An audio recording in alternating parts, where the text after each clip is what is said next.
everyone on the live stream. Sorry for us starting late. We had 2 executive sessions by council, a training on finance, as well as update on union contract. So since we're live stream, just wanted to repeat that. So thank you everyone for joining us for the Upper Darby Township Council Committee meeting for December 1st, 2021. At this point in time, we can stand for a pledge of allegiance, and then we'll also have a moment of silence. Pledge allegiance to the flag of the United States and to the republic which stands one nation, indivisible, with liberty and justice for all. And if you can remain standing for a moment of silence for anyone who passed from our VFW, American Legions, or Marine Corps League posts, prisoners of war, missing in action, and anyone else who passed away since we passed them.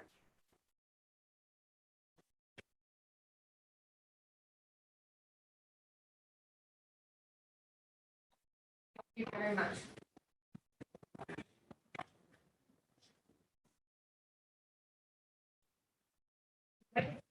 Secretary Phillips gave us a roll call. Councilor Hafiz here. Councilor Silva. Present. Councilor Blackwell here. Councilor Wynn. Present. Councilor Burke. Here. Councilor Sidney. Present. Councilor Corralia. Here. Councilor Barnett. Here. Councilor Wagner. Here. Council President White. Here. Great. Yep. Also want to point out that we have Mayor Pepper here. We have Solicitors Kilkenny and Richardson. We have CAO Rangioni. We have Municipal Clerk Cicchetti. We have Treasurer Heyman. We have Sergeant of Arms AJ Bateman, and he has 2 fabulous officers, and I apologize, I did not catch their names earlier, who are at the front door, so thank you to them for being here. And then the young gentleman up front here, what's your name, sir? Oh, Tom Corcoran. Corson, I like the young part. Thank you. I asked if you want to change that adjective. Okay, great. Thank you. You're welcome. So I just wanted to acknowledge you and because we had a stenographer here at a previous meeting, and there were some misunderstandings between their role, and you're here for our ordinance on hookah bar. Yes, yes. Great, Right. awesome. Just to clarify. Great, so thank you for being here. Thank you. Thank you. Okay, great. So next up, we have rules of meeting decorum. Upper Darby Township Council and residents will maintain professional respect for each other. Council encourages free speech, however, civility is required, which would prohibit threats, profanity, scandalous, impertinent, and redundant comment, or any comment the discernible purpose of which is to disrupt or prevent the conduct of business of the meeting. Also want to take note that if anyone would like to film, and if they were standing while filming, they need to stand in the back of the room. There's signs on the back over there, stage left for theater, or house right, you just go that way, to film if you're going to stand and film. So thank you. So that way you're not blocking anyone who's sitting in the audience. So next up, we have public forums. We have our clipboard. Okay.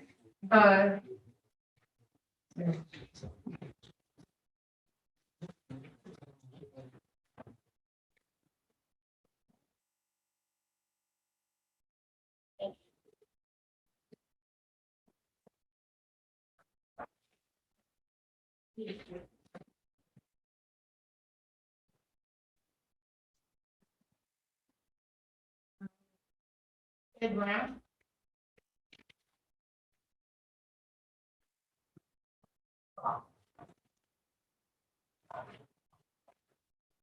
Ed Brown, 7111 Pennsylvania Avenue, Upper Darby, PA.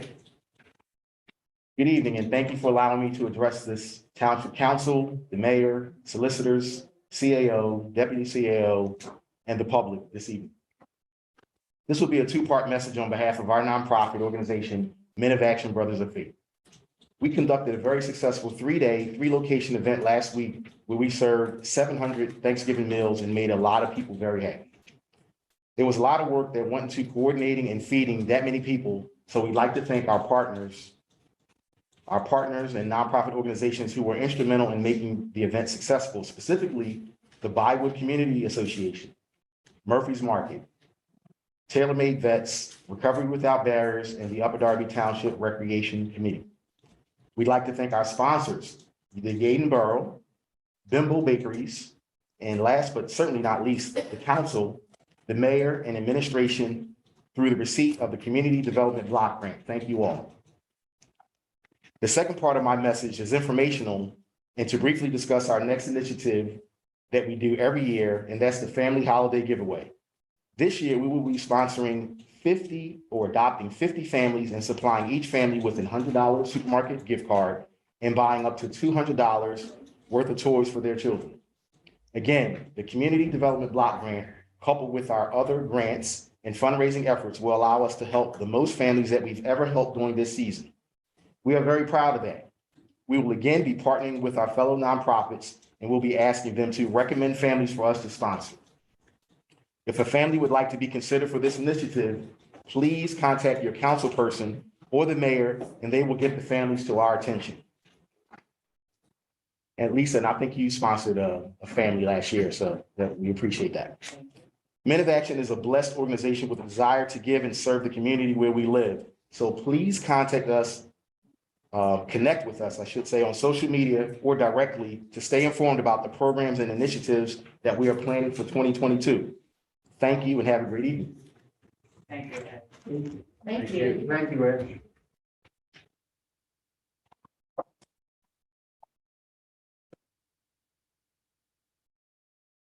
This is Dan. I can't read the man's name, sorry. Dan McCann.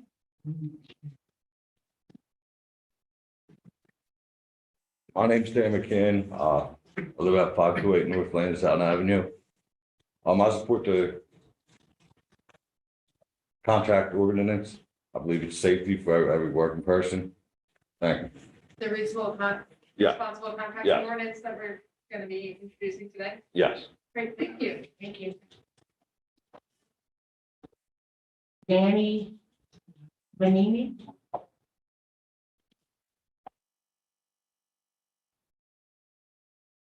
Yes, I'm Danny Vanini. I live at 1000 Bryan Street.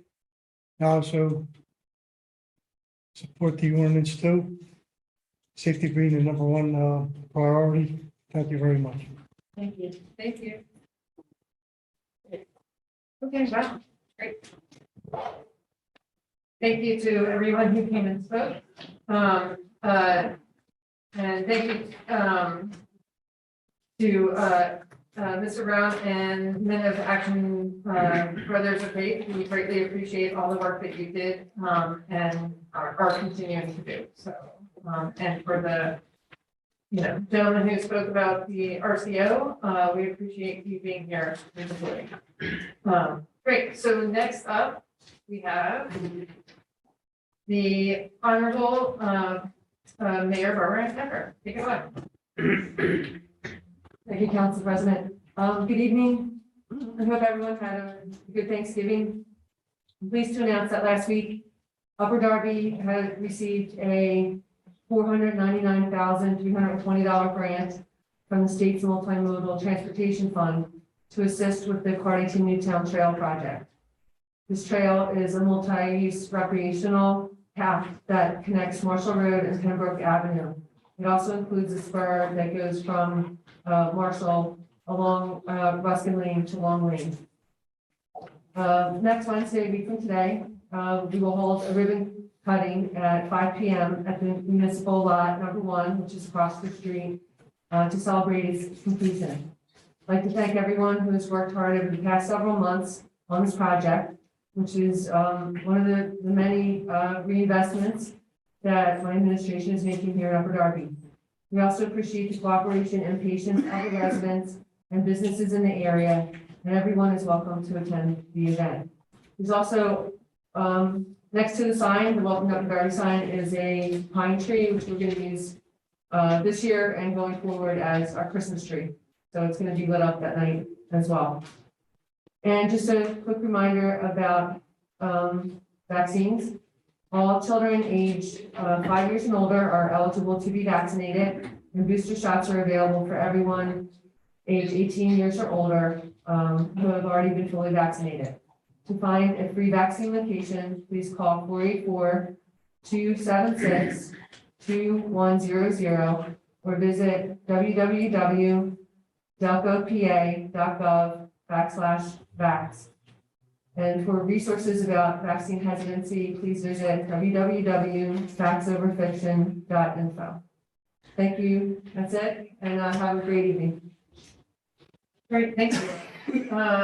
The only thing I actually wanted to say was to thank all the organizations and groups that have been helping our residents, providing meals, toys, clothes, trees, and much more for all the Upper Darby residents for this holiday season. And it all started prior to Thanksgiving, so I just wanted to thank everyone for doing that.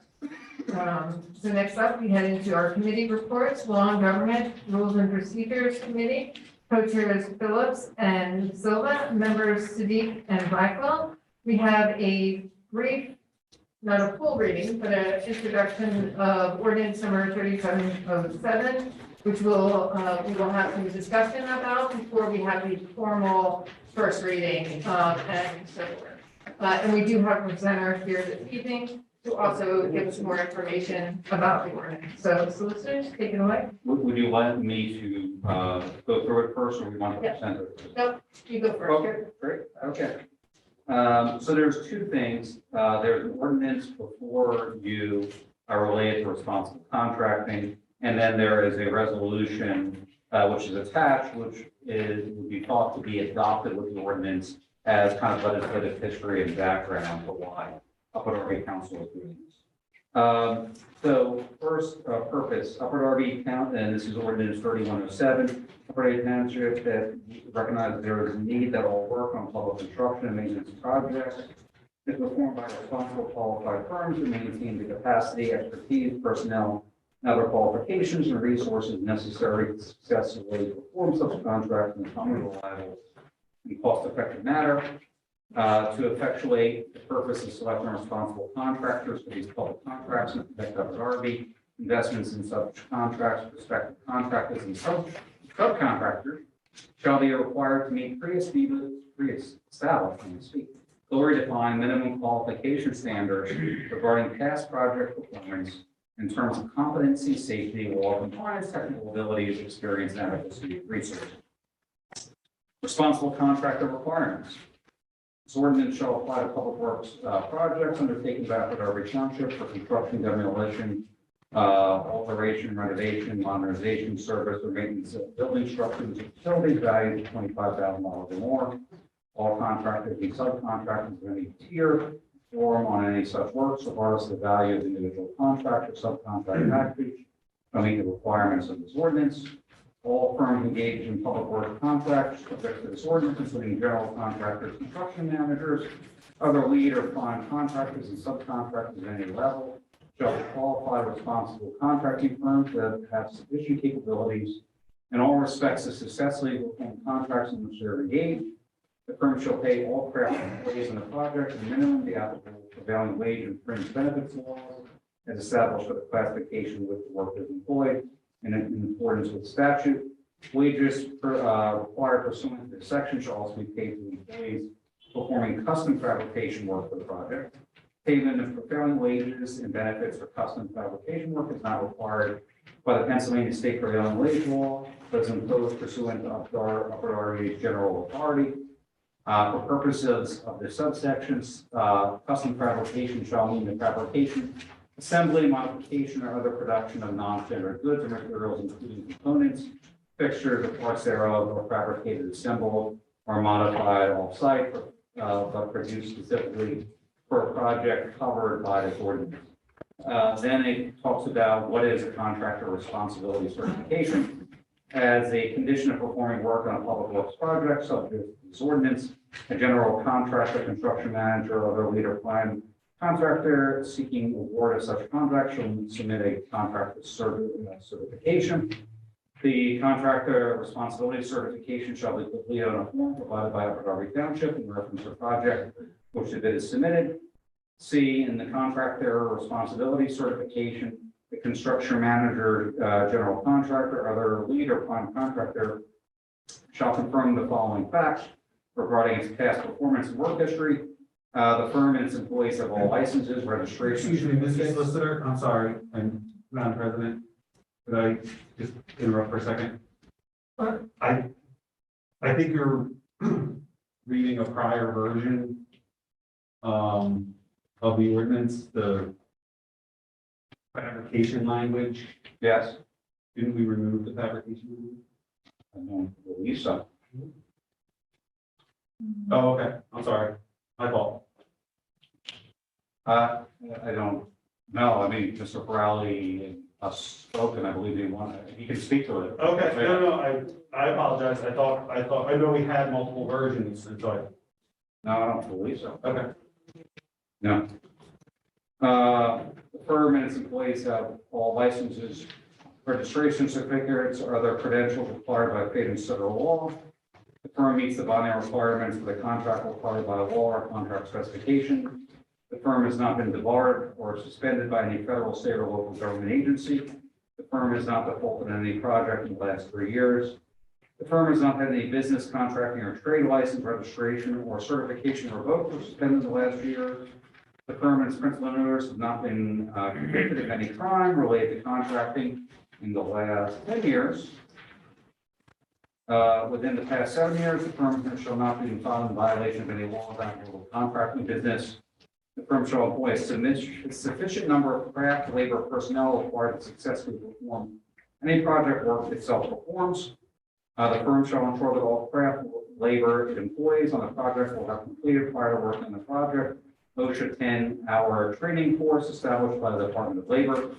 The firm participates in a Class A apprenticeship program as defined below for each separate trade or classification in which an employee's craft employees.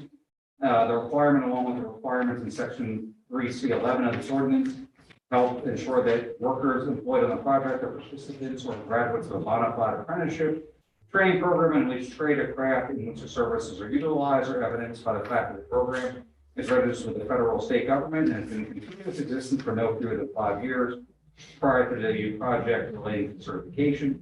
A, for purposes of this section, a Class A apprenticeship program is an apprenticeship program registered with the Department of Labor or state apprenticeship agency and graduated apprentices, journeyman status for at least 3 of the last 5 years.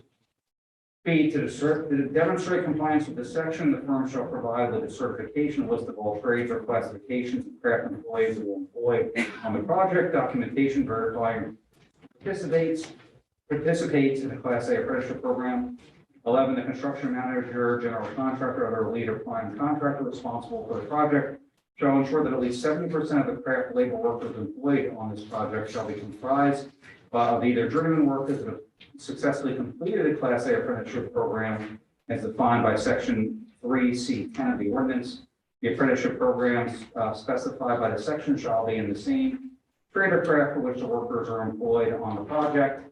The firm shall assign workers that perform only work in their respective craft or trade in which they have sufficient skills and training, or shall use qualified subcontractors to meet this requirement. The firm shall comply with the wage and benefit requirements set forth in Section 2C of this ordinance. The firm and all other technical qualifications and resources, including equipment, personnel, and financial resources, to successfully perform the referenced project shall maintain such capabilities throughout the duration of the project. The firm shall notify Upper Darby Township within 7 days of any material changes in the operation that relate to a matter of testing and certification. Execution of the contractor responsibility certification required by this ordinance shall not establish a presumption of contractor responsibility. Upper Darby Township may require any additional information deemed necessary to evaluate a firm's status. The submitting firm shall stipulate in the contractor certification that if it receives a notice of intent to award, it shall provide a subcontractor list and required subcontractor information is required in Section 5 of this ordinance. in submitting firm has ever operated under another name or controlled by another company or business entity within the last 5 years. If a firm fails to provide a contractor responsibility certification required by this section, shall be disqualified from bidding. Then it explains the process, that there will be a notice of intent to award a contract after it's received bids for the project of Darby Township. Shall issue a notice of intent to award contract to this firm. And such notice shall be issued immediately or as soon as practicable after bids are opened, and shall stipulate that the contractor award is conditioned on the issuance of a contractor responsibility determination. There are a This series, might be the wrong draft. I'm sorry. So Todd, would you like to come up? Todd also thinks it's the wrong draft. Okay. Hi, good evening. Good evening, everyone. My name's Todd Farrelly. I'm the political director for Sheet Metal Workers Local 19, and I'm here to speak on behalf of the Delaware County Building Trades. Yeah, that's the original draft, Sean, that we were, or Mr. Solicitor, that we were working on before, but then there was some problematic language that we did remove. And then the threshold is at that lower point that we decided to raise it. Yeah, with 100,000. Yeah, so But that. then I thought it went back to 25. No, yeah, there was one from, I think it was late, it was early to mid-October that, when we Okay. were going back and forth with, Mr. Waits on that. So the version that you, Well, when let's- the long government committee met on Monday, That was the one from before, correct? yeah, Or not, that wasn't this one, that was That was the the correct one, yes. okay, so we just have to get the, Yeah, and that was the, okay. The one I sent to law and government had the $100,000 and took out certain language. I thought that law and government amended it and brought it back to this. That's why I thought that was what we're doing. so can you, Ms. Richardson? No, I can find. Can you email, Alexis, or someone the right one so that they can make us copies of the correct one? So what I would suggest in maybe this evening, Okay, have Mr. Farrelly present, talk about that. We've heard background. Let's get the right version, bring it up at a future, we have, 4 meetings this month? right, Make sure we have the right version in front of us. I can discuss the rest of this. Much of this is the same, Yes, like 95% of it. You're dealing with the threshold level with $100,000. yes. And the custom fabrication, was removed because Okay. there's certain procurement law, we're still trying to navigate that, and that's, something that, we'll take another swipe at it another time perhaps, Well, but. I apologize for correcting you. Yeah. Okay, okay. So we could still. so why don't you talk about Go it? ahead. And let's make sure we have the correct version in front of council. They get to review it beforehand. Maybe not move forward tonight, but discuss everything, so everyone's aware of generally what this is, rather than acting on something tonight that's not complete or not, everybody's intent. Okay, great. That's okay with you, President. Right, so the question is, right, if we can clarify the differences between this one and the correct one, then we could still introduce and Sure. you make a could. motion to introduce and advertise if council chooses, right? Sure.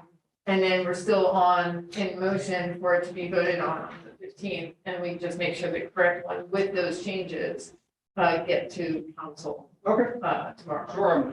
Is that, Whatever council please. Councilman Silva? And also that corrected version is what needs to be advertised. Correct. Yeah. Oh, yeah. Correct, yes, of course. Okay. Yep, go ahead, Todd. And so I asked, Mr. Browley to come and speak to us today, a little bit, to give us a little more perspective on this ordinance and why it's so important. So, go ahead. Good evening, everyone. Thank you for having me, Madam Chairman, Madam Mayor, thank you so much. Us at the Philadelphia Building Trades, we really appreciate your time and allowing me to speak tonight. This is something that is, it's fairly common in this region in the southeast. It's called responsible contracting ordinance, and what it does is, I like to call it taxpayer protection, because what it's ultimately doing is it's ensuring that the municipality is getting the best value for dollar. And, just to kind of back things up, I'm sure a lot of you realize that have dealt with this. When a project is out to bid, you're left with taking the lowest bidder.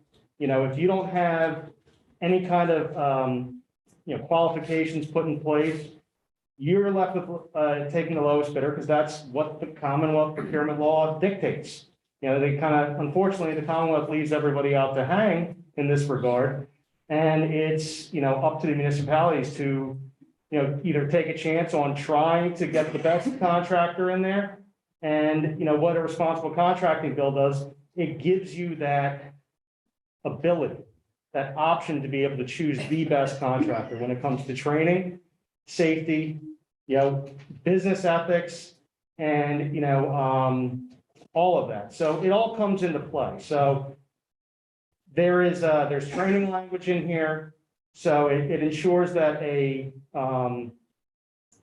contractor is basically part of a certified apprenticeship program, and that 70% of the workers on that project have either graduated or are apprentices within a certified program. So that is to ensure that highly trained individuals are on that project, and the best quality work is coming out for the taxpayers. There's also safety language. OSHA 10 was in the original. We've beefed that up a little bit. We've suggested that OSHA 30 be added for at least one worker per contractor.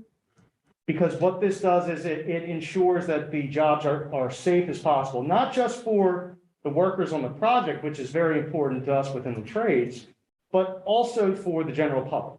You do not want to have a situation like, I'm just gonna, the Hard Rock Casino down in New Orleans. Horrible tragedy, but it also was a major public risk within that city. And you never want to see anything like that within your municipality. So there's that. And then there's disbarment language where if a contractor is disbarred within the last 3 years, they're prohibited from bidding on these projects. So really what it's doing, it's ensuring that the good actors are the ones that are able to get these projects, not the bad actors. Great, thank you. Anyone have any questions for Mr. Farrell? Councilman Quinn? I do.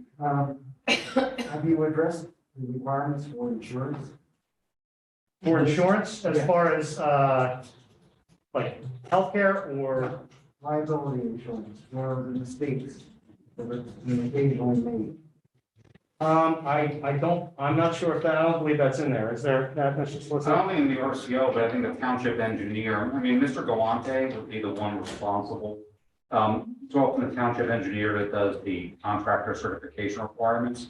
So he's going to go through a whole checklist, and one of those, there's going to be a, an additional shore. The township is going to be protected, obviously, in any of those scenarios. That's what I was looking for, language in there to indemnify. That's, yes. Madam President, if Bob, may I add a comment on that? Because there is a bonding requirement in here, and that does effectively that. There'll be requirements for performance bonds, labor material payment bonds, and oftentimes a bid bond in the beginning. And all those will be requirements, and that's standard procedure anyway. There is, and in a non-RCO scenario, almost every public works project. So, just, Mr. Farrelly? Yes. So why the important, I know because I've seen this in many municipalities. I litigated personally a case in West Norton Township where the responsible contractor ordinance was challenged. I won in federal court on it, both at the district level and the Third Circuit, which is the level. So I'm familiar with this. Why is a Class A apprenticeship program with that percentage? Why is that important for a job?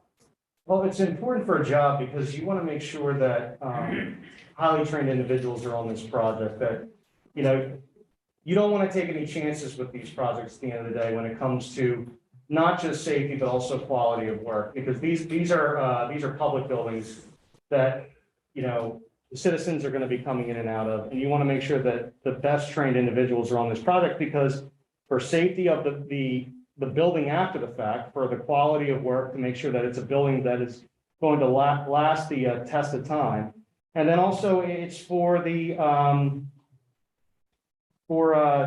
apologize, for the,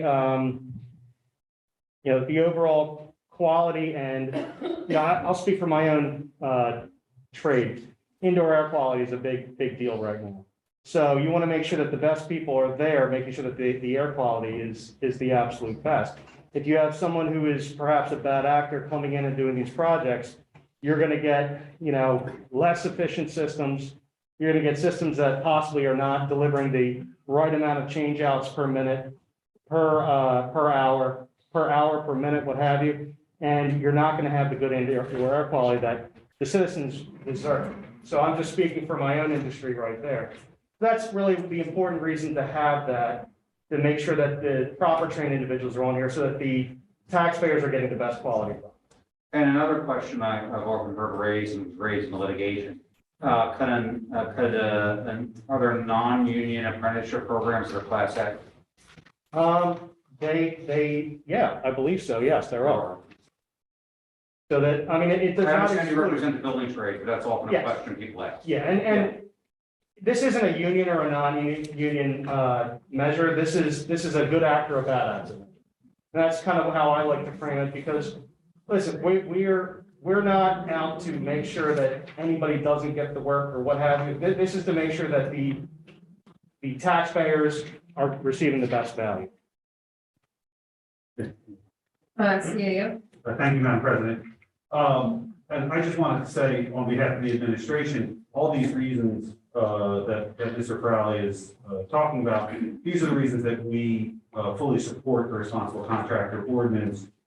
Our view is it's sort of a pay now or pay later situation. It's very easy for a contractor to come in with a very low bid, but if they don't have properly trained people on the job, you're more likely to get cost overruns, change orders, injuries on the job. And so ultimately, you're going to end up paying more by taking the non-responsible lower bid upfront. So we sort of, that's how we view it. You're going to end up paying more in the long run if you reach for that low bid and they're not a responsible actor.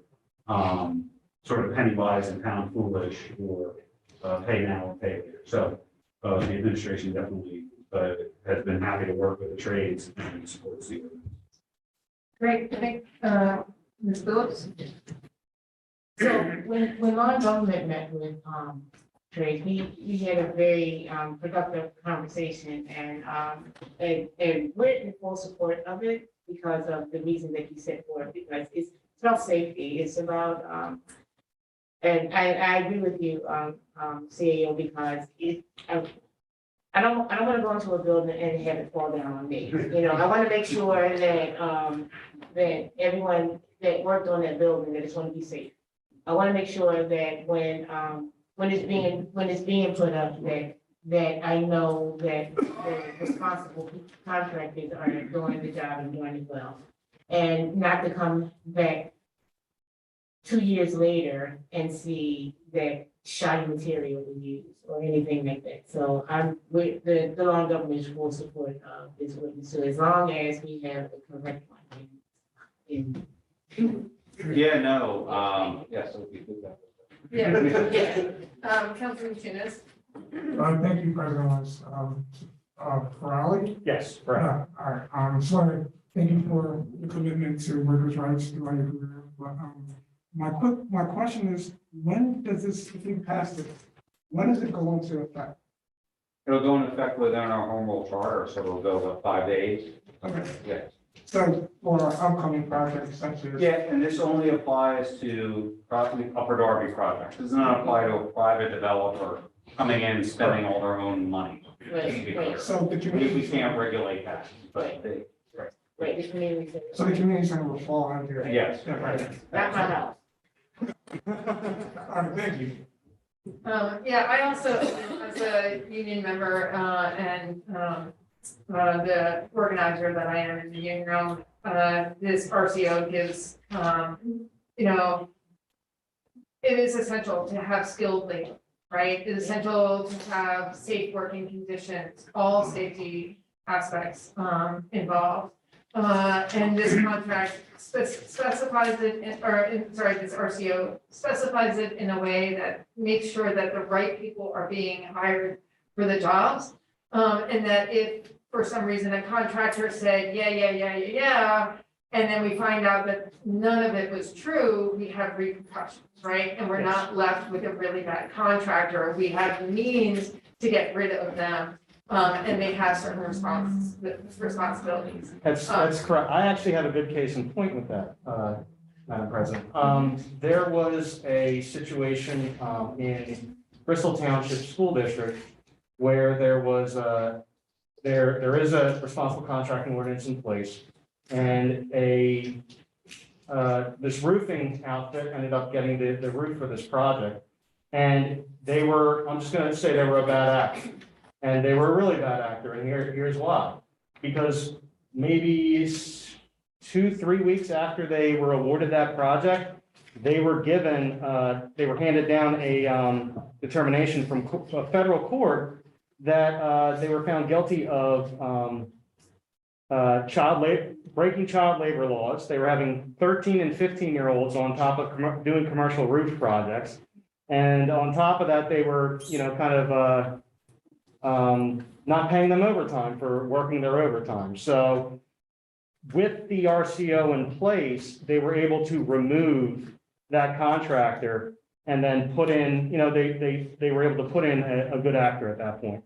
And they utilized their responsible contract. And they also, and obviously that bad actor, they also lied on this court case came down before they were able to fully do the checks and balances, but they were able to remove them from that project. So it does certainly give the township recourse in matters such as that.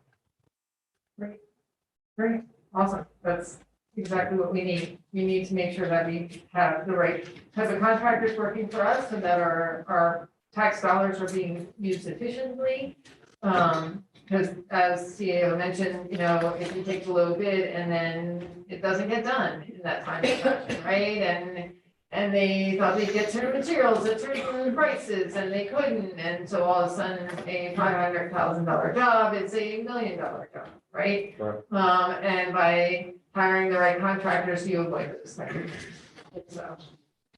So sorry, Councilman Wagner and go ahead, Councilman Wagner. Who in the township government will actually enforce this law, this ordinance? In my experience, it's the township engineer. They're the ones that review the responsible contractor certifications. Because sometimes we'll get questions, and all the townships where I'm a solicitor, this comes up. Occasionally we'll get questions on a certification, be like, hey, we have a sub here, what level are they at? Do they have to be cleared as well? And I reply, yes. But I get those kind of questions, and it's always from the township engineer. I don't know how that would work in Upper Harbor. No, that's correct. Yeah. Is our township engineer qualified to do that? Yes. And the reason I ask that is because the laudable purposes of this ordinance would apply to a wide variety of contractors. And it strikes me that we're going to need people qualified in multiple areas to enforce this ordinance. Otherwise, it has no teeth. So I just raised that question. I think it's something that we really need as a council and the administration needs as an administration to keep our eye on. This is not just people laying bricks. I mean, this applies to people doing all sorts of very sophisticated things. Right, but it's township hired jobs versus township, jobs done in the township. If we choose to build a new building, Right. Our police department finally gets a new headquarters someday. Right. That entails many different trades and disciplines. So the enforcement of this ordinance would be very considerable. Well, I think that if you model it correctly, it can be done efficiently. Yeah. And there are checklists that you basically go down. You ask for certain like certifications and things of that nature to be able to check. I mean, All I'm saying really is, this isn't just feel-good language. This is something that we're really, if we enact it, we're really gonna do it. That's. No, and Councilman Wagner, that's why there is the notice of intent to award period and the award period, because there has to be significant due diligence in the interim. That's why it's set up that way. And I agree with you, Councilman. You can have all the ordinances and laws in the world. If they are not enforced, there's no point in having it.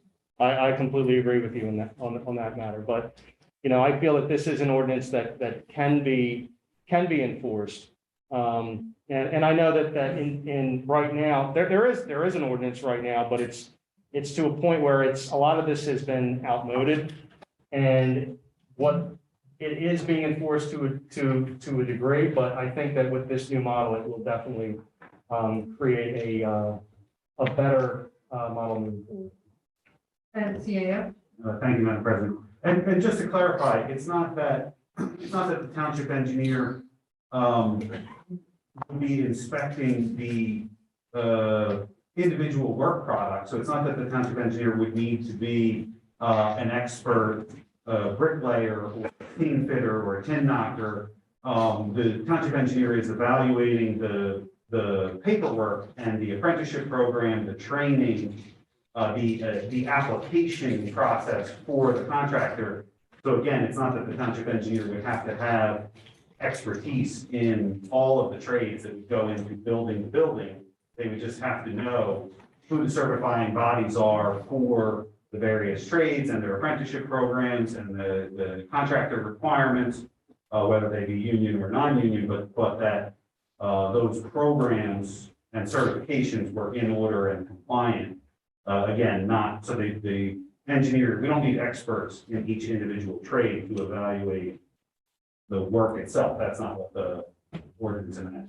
Does that make sense? But he would be responsible to see that the people being hired to do X job are certified by the appropriate bodies, which govern Yes. that field, that discipline. Everything from HVAC work to plumbing to electrical, all of it that goes into a major construction project. They have to have the certificates from the apprenticeship program. Yes, correct. Councilman Silva? Thanks. Mr. Farrelly, I think you already kind of alluded to it a little bit, what I was going to ask. So there is currently a responsible contractor ordinance, and this is like kind of an updating, clarification of it to try to, I guess, to clear up any shortcuts that people have been, or any circumventing. The responsible contracting ordinances, and Solicitor Kilkenny can correct me if I'm wrong, they've been around about roughly 15 to 20 years at this point. The municipality of Norristown, I wrote the first one in Pennsylvania, Yes. 2004. Okay, so I'm right around there. And in many cases, you know, in the beginning, they really stood the test of time. But like with anything, things break down over time. Things are, you know, bad actors always find a way to get them, you know, one way or another. There's always, they always find loopholes. You know, you got people who are tax cheats. You got, you can look at anything. You know, people sometimes naturally find a way to get around, you know, laws. And this is what we found is happening. A lot of the bad actors are starting to find creative ways to get through by, you know, creating, you know, almost sham apprenticeship programs that are just strictly on paper, submitting these things. And again, if it's not properly enforced, Councilman, you're right, that this stuff does go by the wayside. So what this is a way to update the current model and also to add, you know, further safety pieces to it as well. And the big changes were the OSHA 30.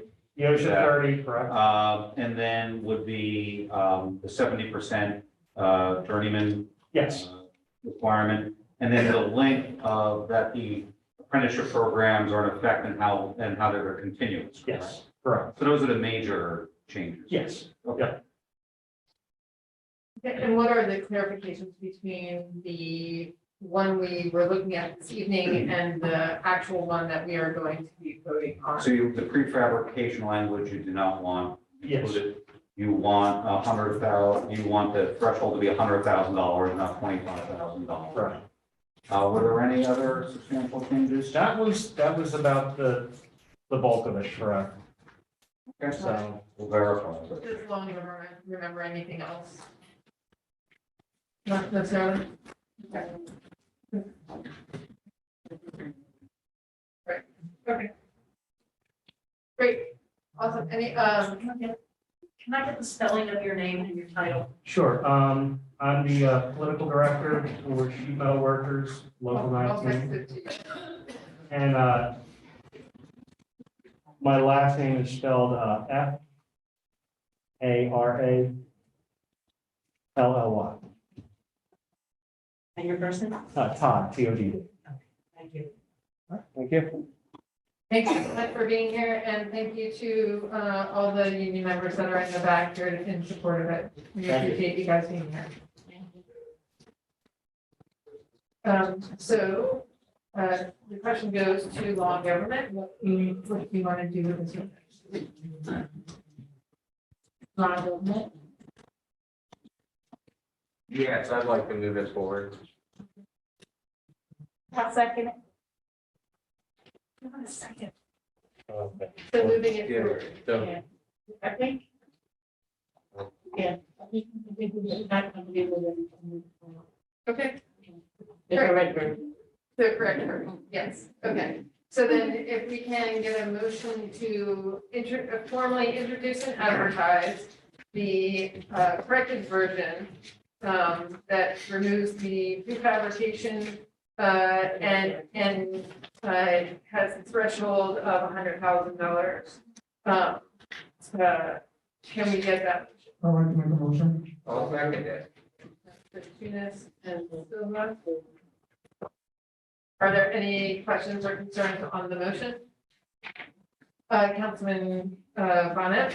Yes, can we make sure that we get a refined copy, the accurate copy sent to us by email? Well, In between. we're coordinating our meeting purposes. Great. Right now. Can we get a roll call vote on this? Councilman Tunis, Yes. Councilwoman Velez, yes. Councilman Silva, Yes. Councilwoman Blackwell. Yes, I was early for the earlier vote. Thank you. Councilman what? Yes. Councilman Burke? Yes. Yep. Councilwoman Farrelly, Yes. Councilman Bonnet, Yes. Councilman Wagner, Yes. Council President Woods. Yes, Great. Yes. thank you. So this means that the corrected version of the ordinance will be, has formally been introduced and will be advertised. The first one, council will get it all in our email probably tonight, if not tomorrow. Along with Ms. Giacchetti. And then, so we will be voting on this on the 15th of December. So, and there will be a public hearing at that time for anyone who'd like to speak specifically about the ordinance itself. So that's great, thank you. And then next up, this resolution is also related to it as well, correct? Yes, sir. So resolution 56-21. Sure. So resolution 56-21 gives a lot of the policy reasons why this should be enacted by council.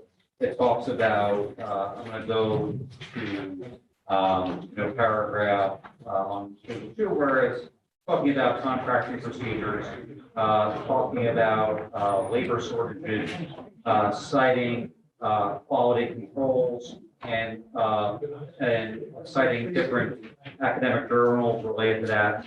Talked about the need for apprenticeship program and the history of that, citing various federal regulations, basically saying from a policy standpoint why this is important, the reason why this is added on, and addendum, the responsible contractor ordinances is unfortunately these have been litigated. And often courts want, an idea as to why the municipality passed that. So that's why there is an accompanying resolution there, not just, council passing an ordinance with various parts. So that's why this would be attached and part of the proceedings. Great, thank you. Thank you. Okay, so, and, is the committee, feel comfortable to move this resolution to the December 5th meeting? So 15th, Yeah. yes, 15th, because there's a one before the bottom. You got it on the roll. This So was- Law and Governor, are you okay with, having this attachment to the original, the corrected, ordinance? Yes, Yeah, Yes. great. So the, resolution is, 56-21 is all good to move forward to the, December 15th council meeting. Why add any more meetings to the month than you already have? So then we need the chair to continue with your report for your meeting. Does anyone from the committee have anything else to add? Anyone from council?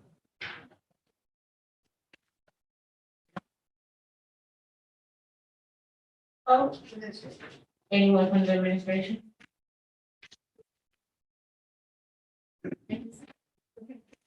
Great.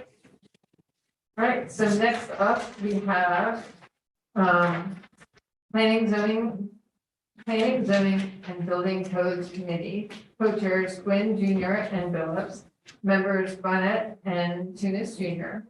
We have a public hearing for the ordinance, 3106. Can you get a brief on that ordinance? This is the ordinance amending chapter 550 entitled zoning of the Upper Darby Township Code, redefining hookah bar and smoke shop / smoking parlor, permitting hookah bars / special section in the C3 and C4 commercial districts at certain time, and screening requirements, permitting smoke shop / smoking parlors in C1, C2, C3, and C4 commercial districts by special section with amended time requirements, providing for a 300-foot spacing requirement between barbershops, beauty salons, and nail salons, repealing all inconsistent ordinances, and providing effective date. Section 1 provides for conditions for barbershops and beauty salons and nail salons with the 300-foot distance between uses. Section 2 provides for changes for smoke shops / smoking parlor hookahs, providing for definitions for hookah bar, smoke shop / smoking parlor. Also providing special exception uses for C1, C2, C3, C4, C3, C4. And also providing an amendment to the table of permitted uses. There's a repealer, revision, and terminability clause. Great, thank you. At this point in time, I'd like to open the public hearing for ordinance number 3106. If anyone would like to speak on this ordinance, please come forward. Please state your name and your address. And there is no timer. Go ahead. You're the only one here. Go for it. Olivia Taylor, 204, 204 Kent. I'm trying to get your name, I'm sorry. Olivia Taylor, 204 Kent. 204 Kent Road, K-E-N-T, Okay, thank you. Apartment A. I brought this to the council's attention about 2 months ago, and I'm glad it's being voted on. This will help our community, especially these kids that the tobacco is being sold to. The other substances that's being sold under the table, hopefully, our police will interact and get a hold of that. I talked to Tunis and, he kind of explained it to me, but I guess I need to understand the procedure about the ones that already opened up before this ordinance may or may not be passed, and they had to be grandfathered in. Remember how you told me the ones that already opened up, why this is being acted on? My thing is that they opened up under false pretenses. They opened up during COVID under the essential rule.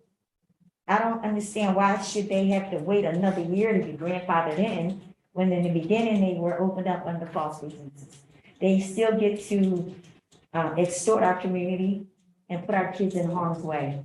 So I'm hoping when this passes, all of them be included as far as being essential and being labeled, being labeled as a store and as a smoke shop. They should be separate.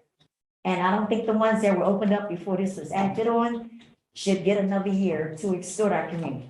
Thank you. Wait, before you leave, can you get some clarification on that? Absolutely. Thank you, Ms. Miller, for your time.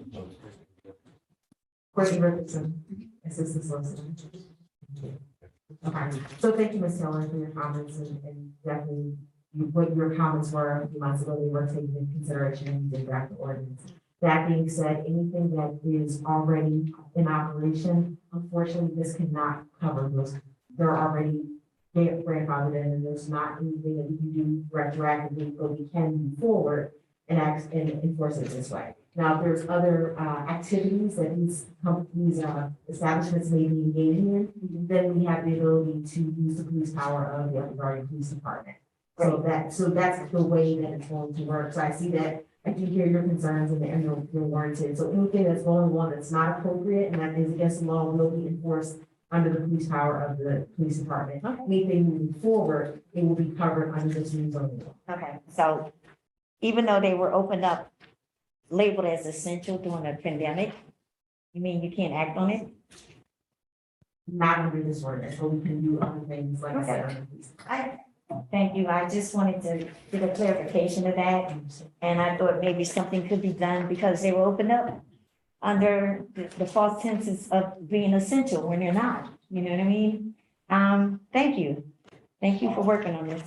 And if I found out anything, because that is my community and something's going on, I will find out and I will investigate them. Thank you.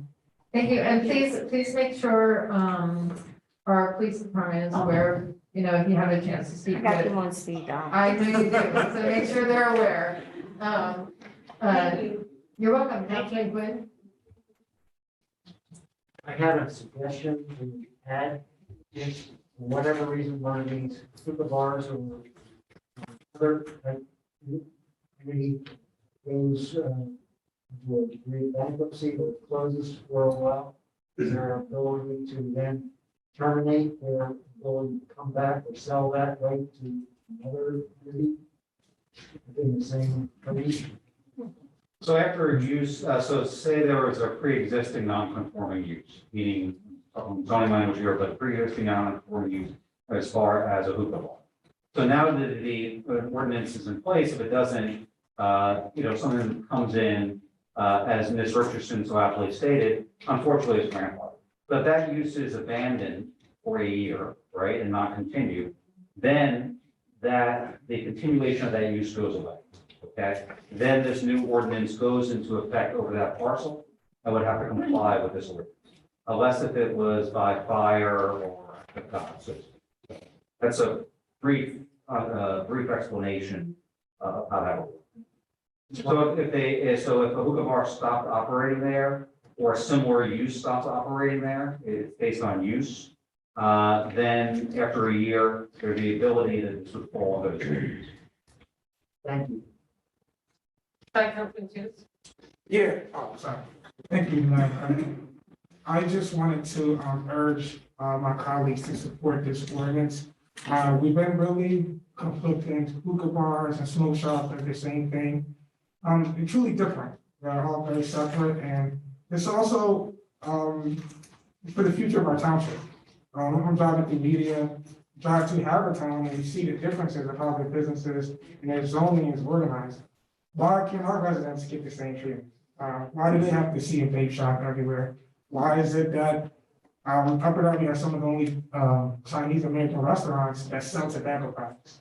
You go other ways in the counties, they don't do that. So this is really just to address zoning and, make a better future for Upper Darby. These kids walk up and down State Road, they see vape shops that are fruity flavored, that's kind of geared towards our youth. So it has a lot of layers, and I think it fixes a lot of our problems when it comes to zoning. So I'm urging you all to, support this ordinance and it affects the entire township. Yes, I definitely agree with that. Councilman Burke? Thank you, President. My question is, and it's probably the same answer. If one opened up a year ago, one opens up tomorrow or after this ordinance, do they follow the same time? Or do they, or whoever's been existing can stay open all night? So could you ask your question again? Are you Okay. referring to anything moving forward? Yeah, moving forward. I saw the times for moving forward with that existence. They're not going to be subject to that. Right. They're going to be subject to the ordinance that was in place. At the time. Yes. So you're gonna have one on one side of the street, one on the other. One's open 24, the other one's 24 hours a day, the other one's closed at 2 o'clock, open 10 o'clock. Unfortunately, yes. No.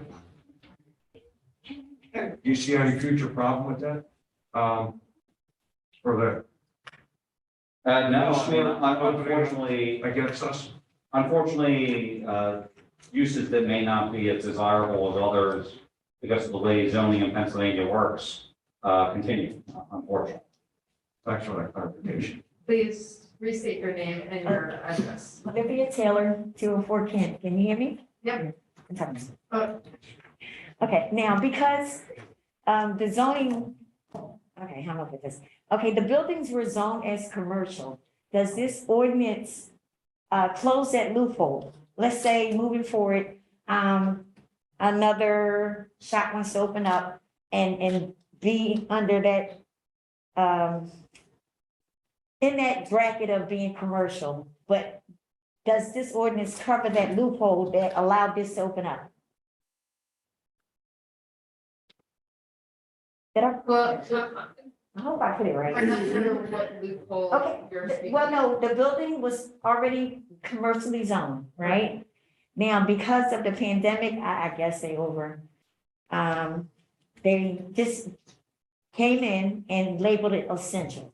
But it was already commercially owned and they slapped a convenience store sign on it. Does this ordinance stop any other business in the future from doing that? Well, a convenience store is a commercial business. I'm saying that I know that, but they're smoke shops, but they put up convenience store because they put a bag of chips and soda in there. Yes. Does this Yes. ordinance stop anybody Yes. else in the future from doing it? Yeah, because Thank they you. have to have a certain percentage, to call it a convenience store. A convenience store. Okay, I hope I put it right. It just came to mind when she talked about it. Thank you. Actually, Ms. Taylor, So we have the language for you. So it's the definition of the smoke shop / smoking parlor.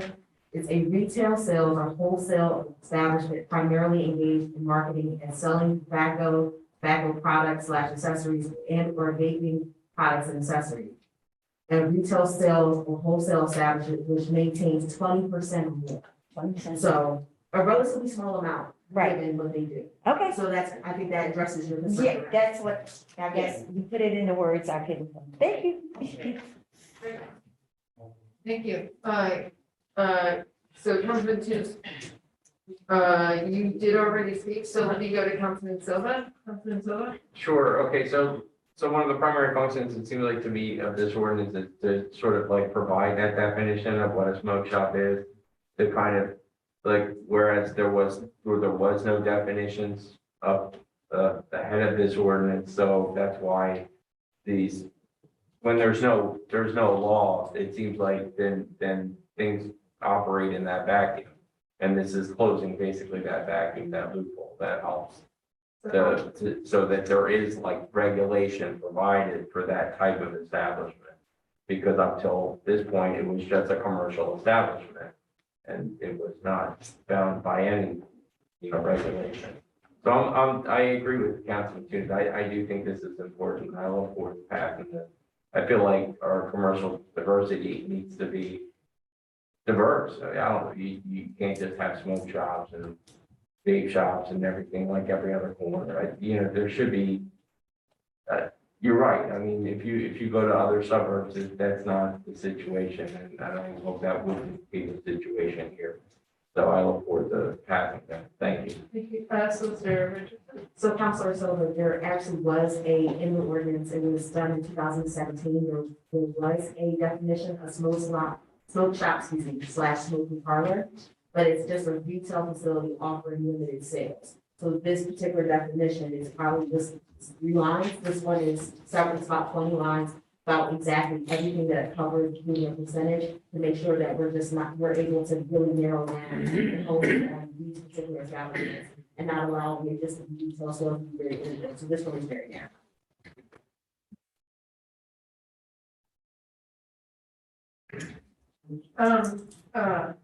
Tom, did you want to? Just one thing quickly for the record, we'll send this to the board after the conclusion of this public hearing. We'll mark it, copy as T1, a copy of this ordinance, T2, a copy of the advertisement of this public hearing in a newspaper of general circulation, T3, a copy of the review by a planning agency. I just wanted to make that clear for the record, so if it's a challenge, we have. Okay, great, thank you. And so Councilman, I got Councilman Juice on the queue. I got Councilman Sadiq just snuck behind me. So go ahead, Councilman Sadiq. Question, any limitation for how many township can have it? How many? Limits. You have to use the microphone. Any limits?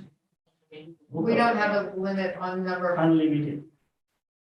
number of hookah bars to the township, but there is a limitation for, go ahead, Councilman Tunis on that. Yeah, a hookah bar doesn't necessarily just mean the hookah and alcohol being served there. Also, there are a lot of parameters with parking space that can make things a little bit tougher for it to be everywhere in the township, as well as ventilation in the building where the hookah bar will be having their business. So there are a lot of limitations and things you have to have in place before you even are able to get one. So I don't see it necessarily popping up on every corner. And there's also so many feet separation that we've also placed in the money. And Tunis, would you like to ask?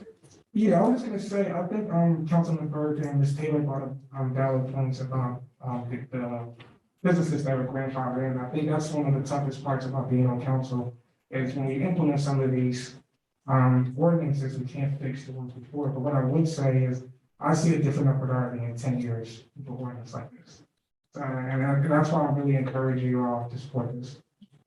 Great, I do have one other question. If a store changes ownership, does it remain grandfathered in or does it fall under the new ordinance? Or is it a It's the use. regardless of the owner? Yeah. Okay. Great, Councilman Nguyen? Would they still be required to have the ventilation and various other treatments? So you're talking about a hookah bar or a vape shop?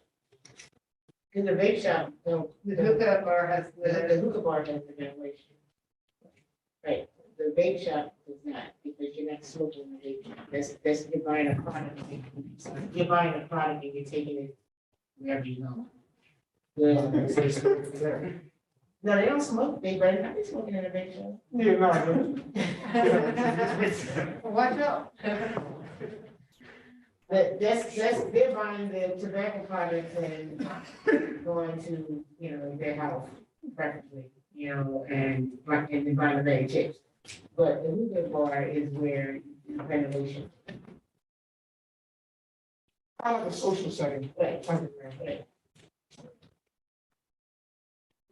But if I can, I think, so I believe what you're asking, or at least the question that came to my mind when you're saying that, is then like if there is an existing hookah bar, they have to abide by the same rules as far as ventilation, like that, were there no rules for ventilation ahead of time? I think we did put that in there. Assistant Richardson, did we put something in there about ventilation for hookah bars? Yeah, but just to clarify, any pre-existing hookah bar is Oh. under the old ordinance. Yeah. And any new hookah bar or vape shop is under this ordinance, if this ordinance passes. Thank you. There may be, yes, for these requirements. There may be other violations possibly under the building codes, which doesn't necessarily follow zoning. So if there's a problematic hookah bar or any other establishment, I recommend have someone reach out to the administration to have, someone go ahead and look and make sure it's compliant. I was gonna say, I mean, when there possibly like health code requirements or something. Yeah, that like does not go away, and that's different than zoning. Okay, Yeah. all right. Zoning essentially regulates use and regulates dimensions, just in general, they're broad. Okay. Thank you.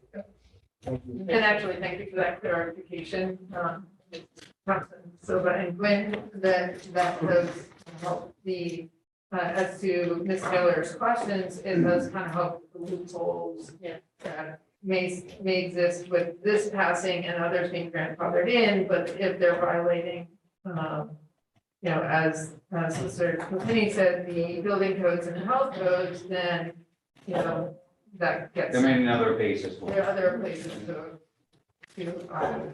enforce the proper customary space. So, okay, and then, so Councilman Siddiq, you did speak. Is anyone besides Councilman Siddiq who hasn't already spoken on this would like to speak on it? Being none, Councilman Siddiq, it's you. Maybe that this hookah bar will be very, very popular in our township in the future. The license will be transferable, or can we determine the fees for the hookah bar? To me, the fee for the general store and fee for the bar license should be the different. Can we determine the fees for the hookah bar? Fees do not generate revenue. Fees are only for the processing of the permits and the inspections and so forth. So fees are not something that Yearly. that will create any kind of revenue for the taxes, the business tax. That should be the yearly license fee. So fees by law have to approximate the cost of implementation, or else they're an illegal tax under the Pennsylvania Constitution. So obviously, we dealt with this in some of the other fees in Upper Darby, and we've always cautioned, especially with, rental licenses and inspections, asking the administration to make sure that the costs approximate the use of implementation. Unfortunately, other municipalities have had adverse judgments, including Westchester Borough, where there was kind of an arbitrary rental license number, and Westchester Borough was surcharged by the Pennsylvania Supreme Court millions of dollars for that. So you have to be very careful that fees equal their costs, or else, you could, you don't want to be Westchester Borough. You want to get a large circle. Anyone else have any questions or concerns on this ordinance within the, and going back to the public, does anyone else have anything to add to the public hearing of the meeting, which plans on Ms. Taylor? Are you all good, Ms. Taylor? Okay, great. So officially, I will close the public hearing for ordinance number 3106. At this point in time, it's closed. Can we get a motion to adopt ordinance number 3106? I'd like to make a motion to adopt. Second. So. And the court reporter can go home. You don't need to, you're not up here, so you don't need to deal with it. Okay, so I heard Councilman Tunis and Councilman.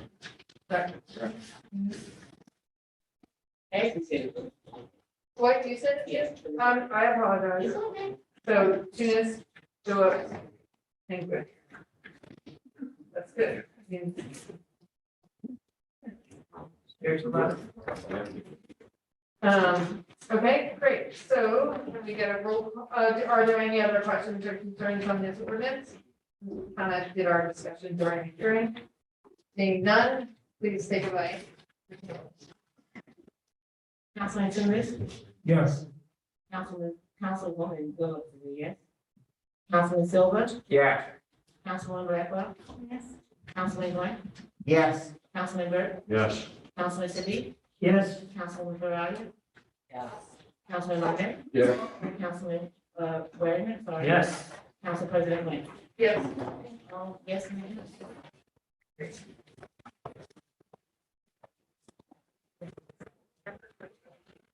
Great, so, would you like to?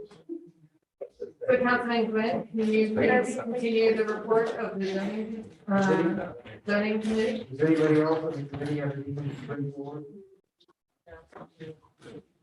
Anybody on the council? Anybody on the administration? Seeing none, hearing none? Great. Okay,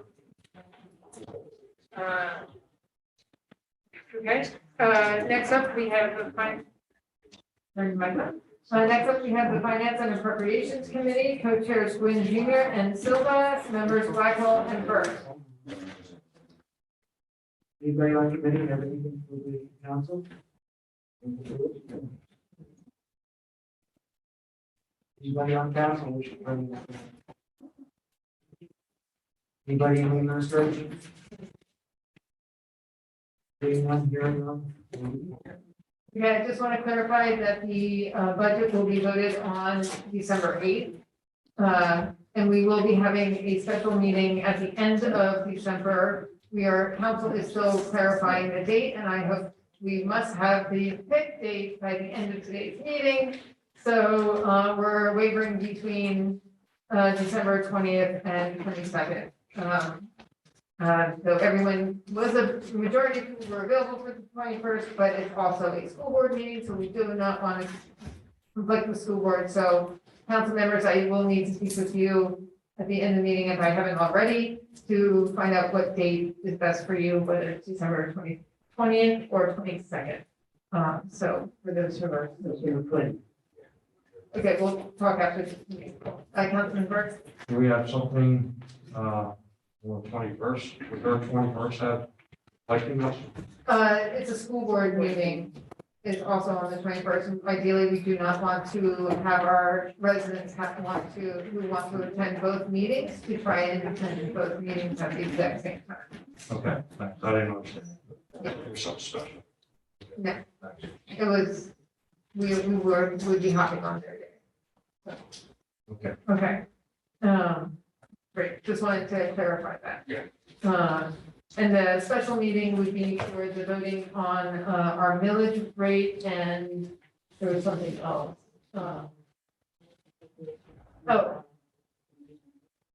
Right, millage, and then any movements of funds within our budget for the end of the year between departments within the budget round for 2021. Make sure we have the proper funds to cover all of our bills. Okay, so I just wanted to make sure we're. Could you make sure they don't have any meetings on our meetings? Yes, we can double check. Yes, okay. Thank you, everybody. Thank you so much for your help today. Okay, go ahead. Councilman. Has there been any decision regarding the capital budget?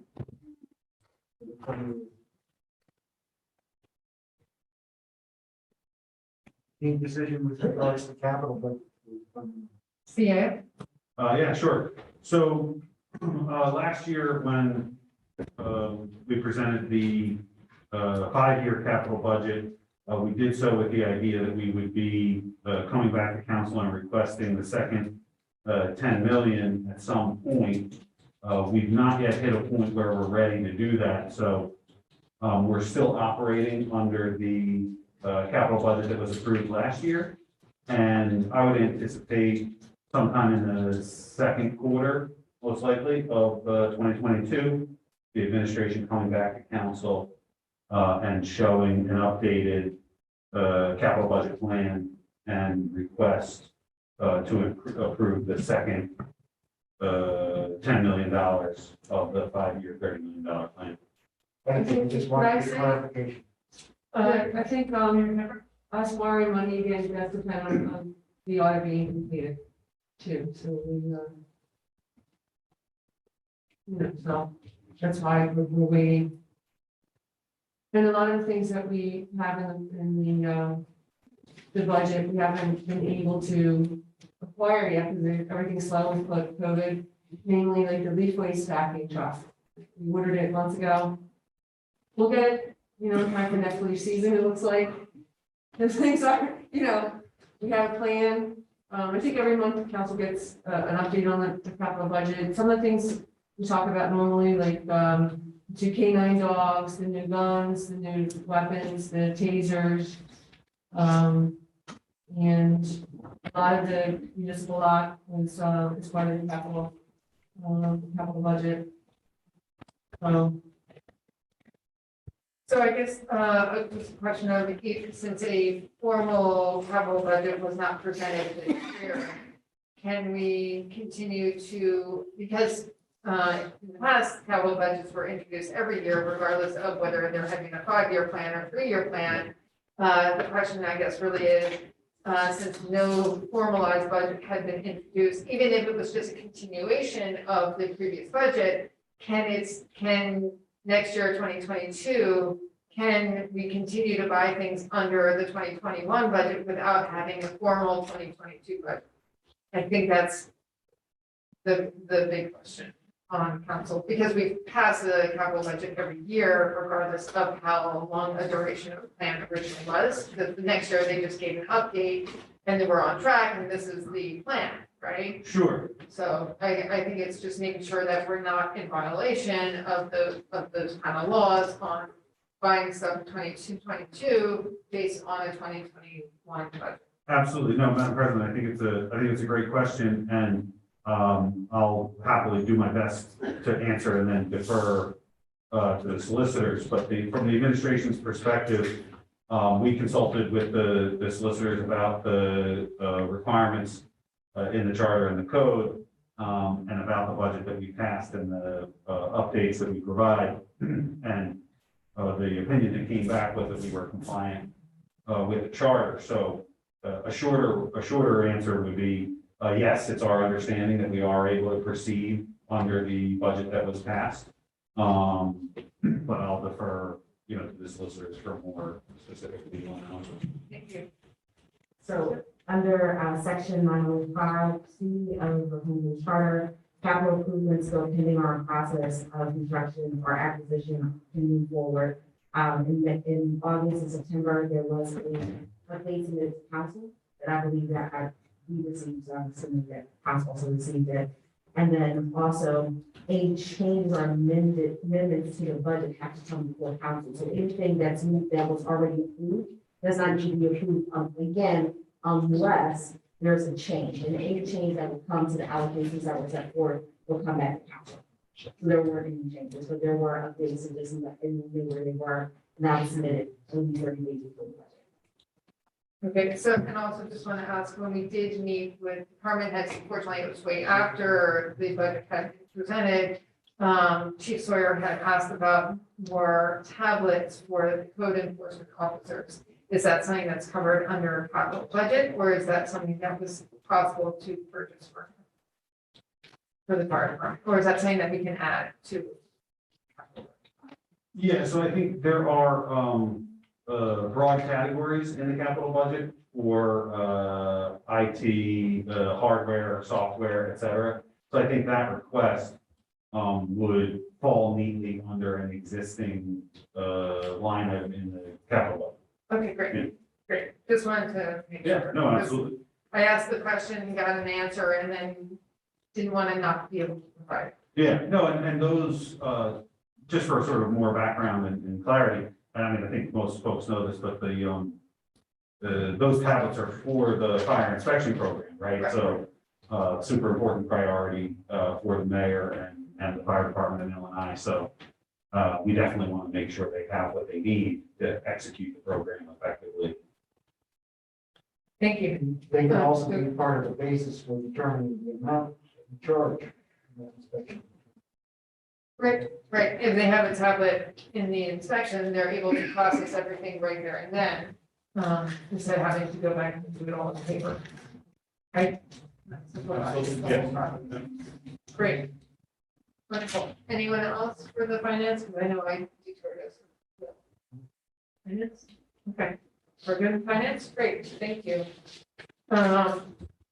Okay, so next up, we have Public Health and Environmental Affairs Committee, co-chairs Tunis Junior and Silva, members Phillips and Siddiq. Please take it away, Chair.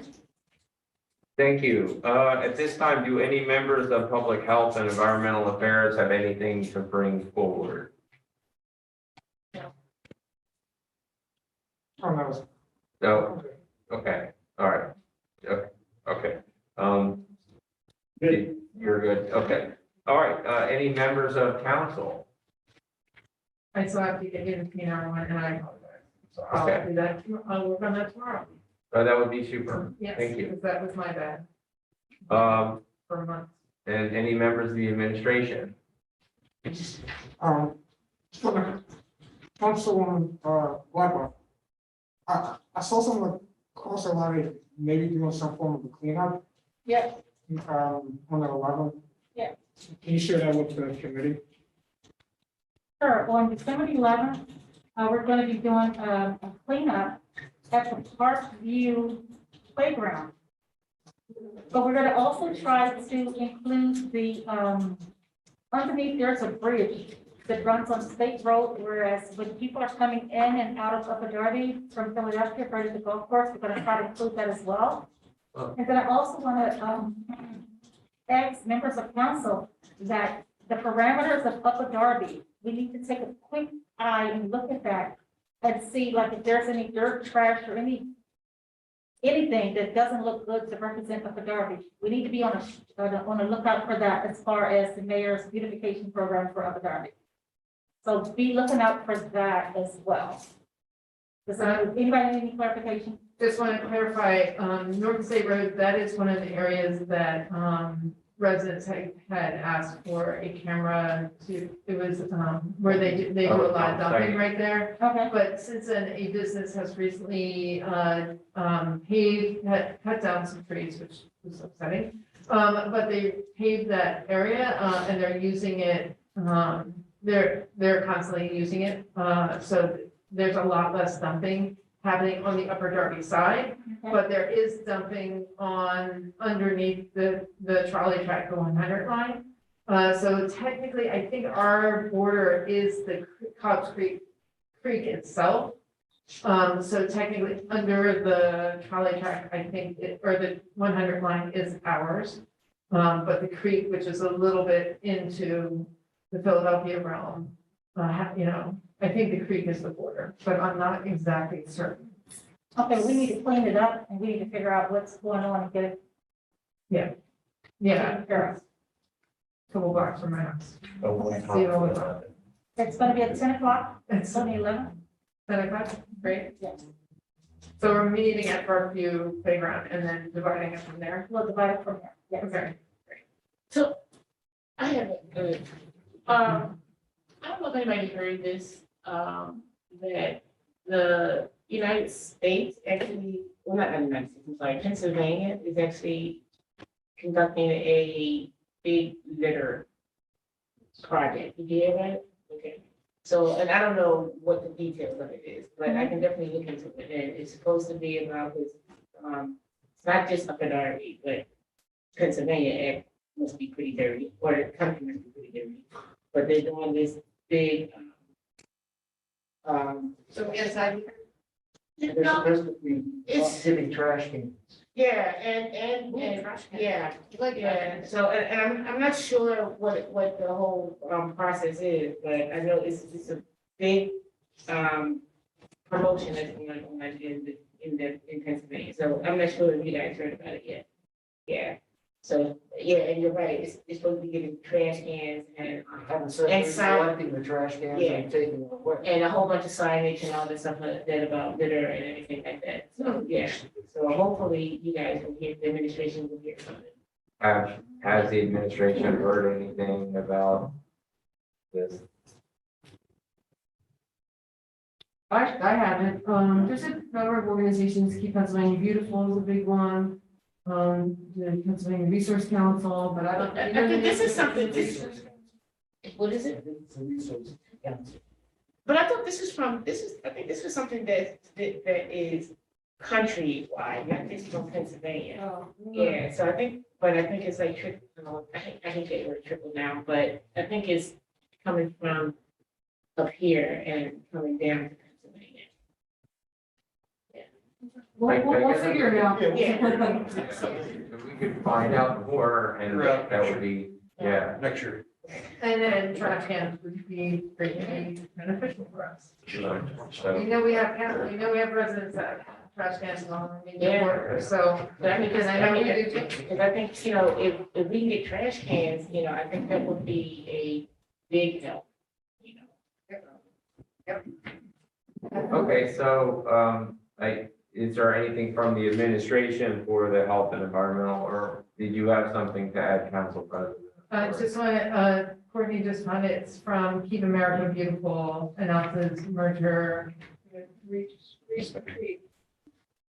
So Keep America Beautiful has that. Please check it out. Okay, is there anything for the administration for public health and environmental affairs? Okay, I believe that concludes our report. Great. Thank you. Next up, we have Municipal Services Licensing and Public Works Committee, Co-Chair Siddiq and Tunis Jr., Council Members Wagner and Burke. Take it away, gentlemen. Good evening, everyone. Can you use your microphone? Speakers on. Okay, There you go. Okay. Good evening, everyone.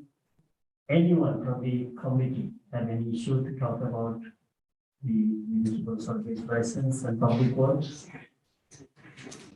Just one quick thing that I wanted upon, in my district, there was a street, Railroad Avenue. It was, at some point in time, there's nothing on record. The code enforcement officers have looked into this. A business blocked a public driveway. Code enforcement looked for the records, we found nothing on paper. It's another example of the handshake deals of the past. So I'm just encouraging council members at large in districts to take a look in your district, talk to those lifelong Upper Darby residents, because that's how I was made aware of it. And some places may have just had public access blocked. And this is an example of that. And luckily, zoning was able to do the research and provided the violations, but that could be happening elsewhere in the township. And I just want to make you all aware. Extension of the building business or does it block the? It was a, I want to say like alleyway, driveway, and if you know, in the front of the section, there are a lot of one-way streets, so it's really hard for them to get up and down. They have accurate trash, there's a nearby neighbor. So this business, I don't know what agreement they had, but they put a fence up, and residents haven't been able to drive back there in almost 10 years. So, Wow. That's good. yeah. I don't know if this is for this committee. A resident called me about, the dreaded handicap pole again. Actually, she wants to know how she can get them. The handicap poles. Okay. I keep forgetting how. she can get them. Well, actually, things have changed from a month or two ago. So now anyone who wants a handicap spot outside their door, they need to send an email or call the request line. So request@upperdarby.org and make the request there. The request line crew will take care of processing those requests and send them to Community Affairs Officer AJ Bateman. And he will then have to go out and investigate it. The only way you can apply for one is if you have a license plate that is a handicap license plate, so you must have that first before you bother to send us a request for it. A placard, a placard that hangs on your rear view mirror does not count. You need the actual license plate. Then you send it to the request line. I would send a photo of your license plate to the request line, just so that they have that and don't have to ask you for it as well. And then, and with your name and address, so that they can investigate and verify that a handicap parking spot is necessary. And then once community affairs officer approves it, then it will, he will, start the process to get one set up. So that's the process. Please correct me if I'm wrong. What? You also have to have active insurance. Yes, you have to have active insurance within your car in order to get a handicap spot. Also, keep in mind, a handicap spot is not your personal spot in front of your door. Anyone with a handicap license plate or placard at that point in time can park there. So you do not claim it as your own. So just want to clarify that, because that was actually what I was about to bring up, and then you hopped right into it, so, yes. So that email goes to Kara Gavin, right? For the, Well, it'll go to the request line, and those within the request line will process it accordingly, because Under normal circumstances, it's going to go to Kara. That's. right, but Kara is off But on she's temporary. temporarily out for about 6 weeks. So others in the request department, but generally Kara will be the one handling specifically. Right, but right now, for the next 6 weeks, just send it to the request, but to get it to her, you would still send it to the request line, so, that way, so should I email back to you? send it to the request line. Send it to the request line. Everything goes to request@upperdarby.org for handicap requests for a spot, okay? Because if you send it there, they will get it to the right people, okay? They're really good at that. Councilman Quinn? Does a copy of that then go to district council's person that's responsible for that area? No. No, but we can ask, would district council members like to be apprised to any handicap spots added to your? It's just, it's like, the way I'm looking at it is right now, someone's out on leave, so there's a void, so from what plan you guys have set up now, I think that's what we should move forward with. Okay. And then when she's able to come back, because it's really hard to keep track of all that stuff. Right, so, but whether Kara's here or not, it still will send it to the request line. It's still in play. So the question is, if a handicap spot is granted, do council members want to know about it? During the 6 weeks. All the time, do council members want to know? So okay, all right, so so we will work it out that once handicap. But we would probably want to know either way, so when the resident reaches out to us again, we know the answer. So, thank goodness. I think after Officer Bateman approves them. Yeah. He does copy the. Yeah. And so Okay. a council person doesn't need to be advised a second time. They get it the first time from Officer Bateman. Right, we just And want then it to, goes on to a spreadsheet. right, we just want to confirm that council gets notified, that's all. They do, like Okay. Officer Bateman. Great. Great, so then we, I think we want to add at-large council members to that, so not just district. Yeah, because we also, because a lot of people come to at-large council members for Right, this that's why I- request. Yeah, that's what I said. So if we don't know the answers, then we can't help follow up. So, okay, we'll work on that. This will help, Yeah. district council member. Yes, and that's why when we send emails to the request line, I mean, at least I do, and I hope other at-large council members do. I CC all at-large council members and the district council person that whose district it is in. So that way everyone knows what exactly is happening in their own district, and the at-larges are abreast of what's happening as well. Is that cool? Yes, good. Okay. Great. So any other council member have anything to bring to the table? I didn't see none. That's going to be it. Great, thank you. So next up, we have Law and Government Rules and Procedures Committee. Co-chairs Phillips and Silva, members Siddiq and Blackwell. Take it away. Take it away next month. Oh, okay. That was a surprise. Do any members of Law and Government and Rules and Procedures have anything to bring forward at this time? Meet up tonight. Not tonight. Do any members of council? Any members of the administration? Seeing none, I believe that concludes our report. Awesome. Next up, Public Safety Committee, co-chairs Blackwell and Burke, members Tunis Junior and Silva. Please take it away, committee chairs.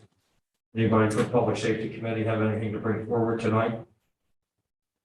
I just, Go ahead, Dave. I would just like to have some clarification regarding the leaves in the neighborhoods. The lead pickup, Yes, leaf pickup. CO, Roger. Well, let me, Oh, I'm I sorry. could talk to Joe Martin about it, and again, like I mentioned the vacuum truck, right? Right. We don't have it. We're just doing the same as we've done every, the last few years. The street sweepers will go down, with the other trucks, and they're gonna follow the street sweeping schedule. That's what Joe told me. So I guess it's the clarification, what streets get the extra leaf collection? Excuse me, is it extra leaf collection? Is it, so some people pile big piles of leaves on their street. Right, and some streets, like Parkview, I have a neighbor who actually, as I was walking here, was blowing all the leaves. I mean, we had yard waste collection this morning.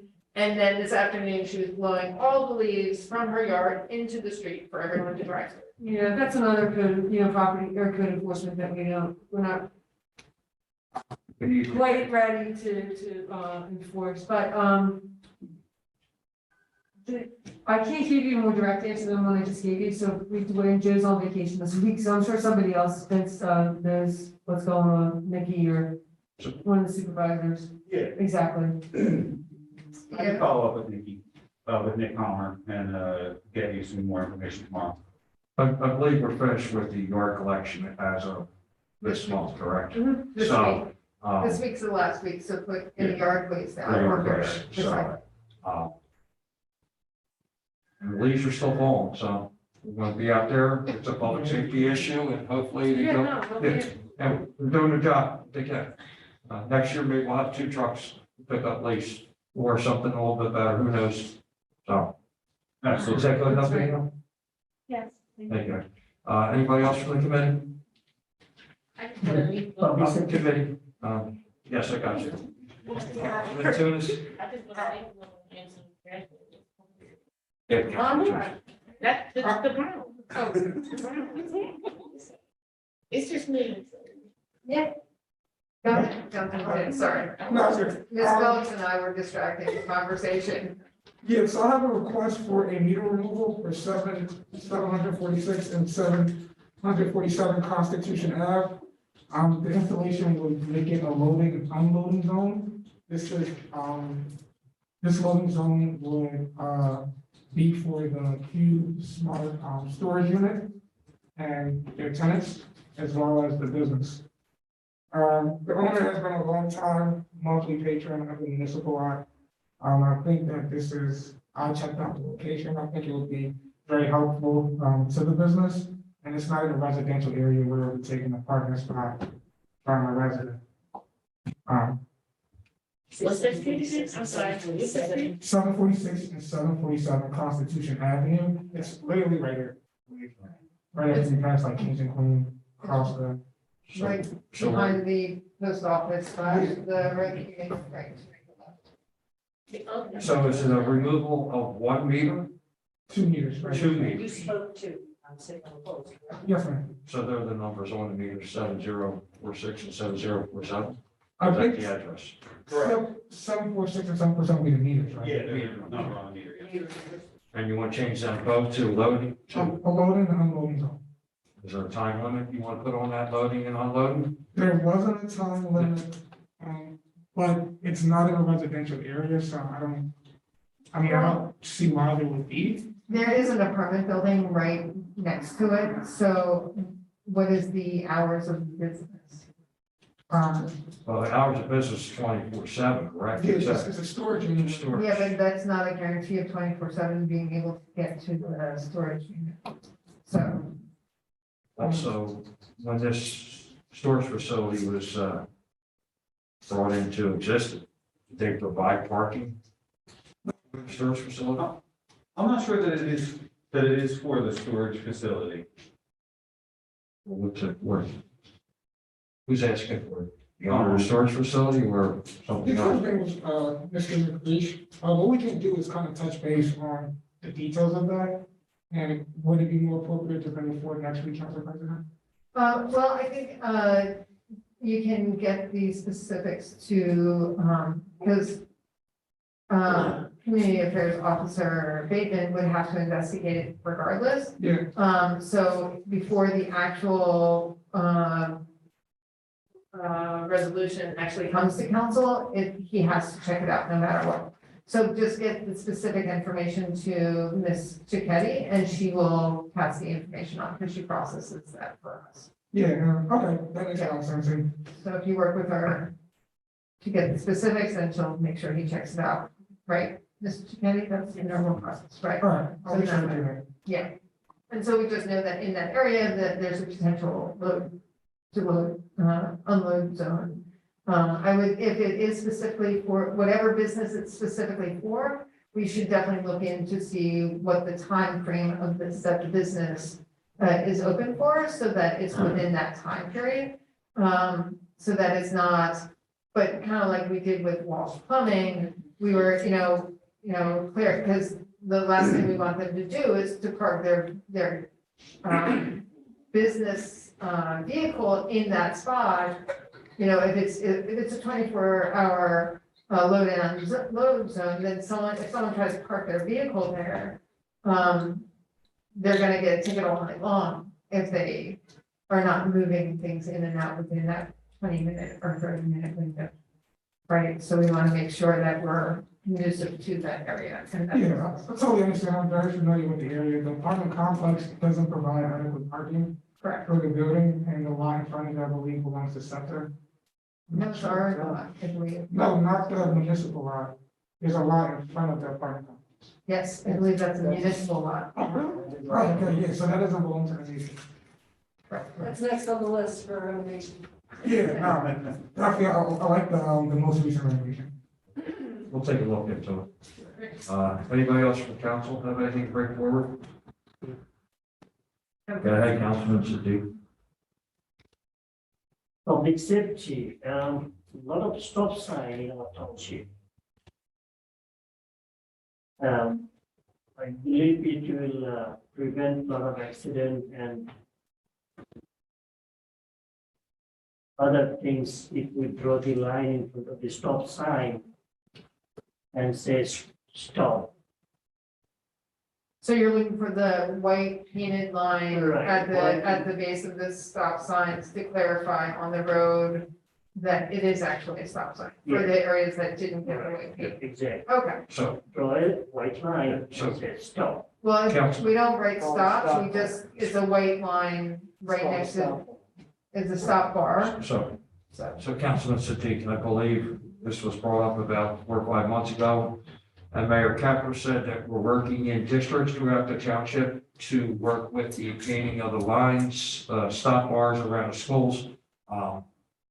Whatever district we're in, I'm not 100% sure, but, we are getting to, we're not gonna leapfrog from one part of the town to the other and, miss here, miss that. So I believe, Joe Martin and his team are working hard on that. So is that correct? Yeah, and if you have something specific in mind, I don't know if you're talking about Powell Lane or where you're talking about. Only in Walnut Street because the school bus is there all the time. Right. Really funny school bus is there. We can talk to Joe Martin and see, not maybe at every stop sign, but, the heavily trafficked areas, like you were saying, Powell and, all that, it might help. I mean, people go through stop signs all the time, it's a shame, but, no, but we should do as good a job as we can to, encourage people to obey the law. Yes, I agree, So we cannot write down stop. It's, I mean, They're not Yeah, gonna say I what don't the know. well for the Yeah, stop I'm sign. not sure, but I'll talk to Bill about No, it. is anything illegal, you can write it down, or the expenses, what is? Well, the stop sign itself is right there, saying stop. I mean, I live on Parkview. There are stop signs on almost every cross street. I was outside trimming my bushes yesterday and people were driving like speed demons down my street, blowing every single stop sign. And of course, I was yelling that that was a stop sign, just drove through. Because you do what you can. But sometimes if they're not gonna stop, they're just not gonna stop. And then if they're not gonna stop, they're not gonna see a paint on the ground saying stop either. Because they're driving too fast no matter what. And they should be ticketed for that more than anything else. Is that good enough, Councilman Siddiq? Okay, thanks. Anybody else from council have anything to bring forward tonight? Councilman Kenneth, something? No, I just was gonna ask our solicitor, in his experience, has any of the municipalities you serve actually been able to control speeding or stop signs? This seems like something that happens all over the country, we can't relate it. Speeding is unfortunate, and Pennsylvania local police are handicapped, they can't use radar, actually, so that's a big issue within Pennsylvania. I think we're one of only 2 states that doesn't allow local police to do that. Now, unfortunately, many traffic control devices, like stop signs, are strictly controlled by PennDOT regulations. I know perhaps in some municipalities, or municipalities in the past, they haven't always been followed strictly for the PennDOT guidelines. We've got to make sure they are, because it could become a liabilities issue for the township if a stop sign is, put in improperly. The person aggrieved always goes after the deepest pockets, which is often the township. So, that was a very long-winded answer to say speeding is a problem all over. We're more handicapped in Pennsylvania because local police can't enforce it in the same way. Any other questions or concerns from anybody? Anybody else, anybody from administration have anything to bring forward? That concludes public safety report. Great, thank you. Next up, we have Leisure Services Committee, co-chairs Tunis Jr. and Silva, members Faralia and Blackwell. Take it away, chairs. Real quick, see that beautiful sign in the municipal lot? Don't know if it falls under leisure service, but it's a great place to take a picture. Does anyone in leisure services committee have anything to bring up? Anyone from council? Yeah, I'm sorry, I do. I asked the recreation committee to take a look at Michelle Park. I'd like to, maybe at some point we could try to schedule like a cleanup there. And then also try to reach out to the residents. It's a small park, but to try to come up with some, if we speak to the residents, maybe there's some kind of innovative use or something that we could do with it. Something that would, be beneficial to that neighborhood. And, so I would like if we could try to get something like that together. Yeah, I would like that. Okay, is there anyone else in the committee? Is there anyone else on council? That's me. I don't know if it falls under leisure service. The signs, welcome to Appropriations. Yeah. Is this under leisure services or is it going over? I don't know, what's your concern? Concern is like the name of our mayors is. Steve, I'm very flattered. This is like the second time you brought it up. Yes, I do. Our township have duly elected mayor. Name should be there after she takes office. This is like. I think I do put my name on a lot of stuff, like the newsletters and whatever, but I wanted to say the world in one place, I prefer that. That's one good thing, but I really need to. And honestly, we haven't looked at we're not gonna spend money on the signs just yet. I wanna get through another whatever, you know what I mean? That's why I don't have any mayor clothes or hat or, just part of that kind of spending that, and it's my perfect thing, I guess, but. Mayor, you don't want it, but council want it, please. No, I think it's budgeted for next year, right? Yes. For 2022, jackets and all that kind of stuff is budgeted. Yep.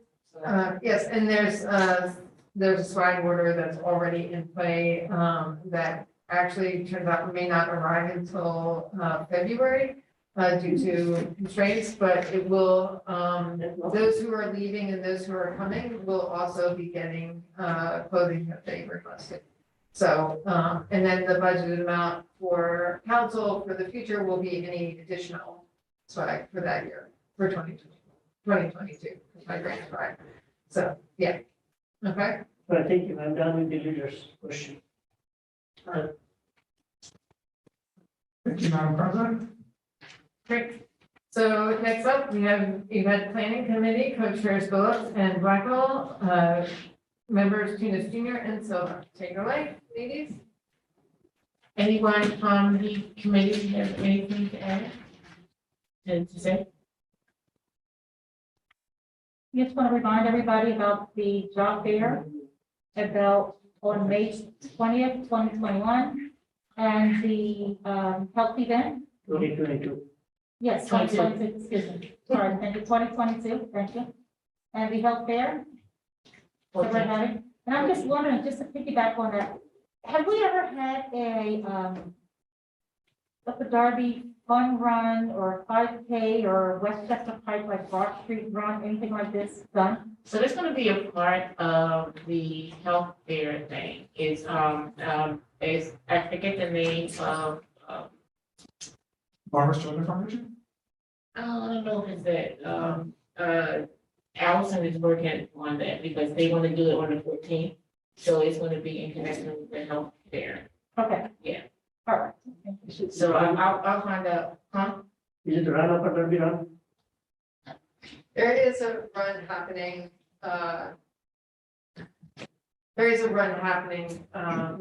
we got special permit in reference to it, that's happening between Bond Shopping Center and, going through Highland Park, area.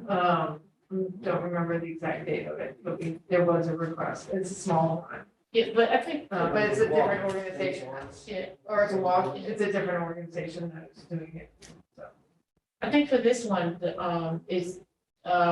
Allison was saying, Deputy CEO was saying that, we're gonna make it where it's gonna, the run is gonna go through, Westchester Pike and then loop around, so we can end at the health fair at 69th Street. It's at, 69th Street Playground. So I'm not sure of those details, but I know that's gonna be happening because, the Deputy CEO is looking at those.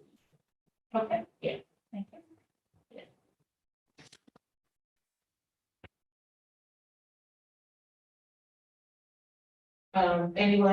Anyone else from the committee? Have anything else to add? Oh. Anyone from council? Administration? Okay. Okay, great. So next up, we have solicitors. Please give us an update. So obviously our office has been busy and now we'll be busier modifying the RCO. One form or another. Obviously, Ms. Richardson has worked on the hookah lounge ordinance.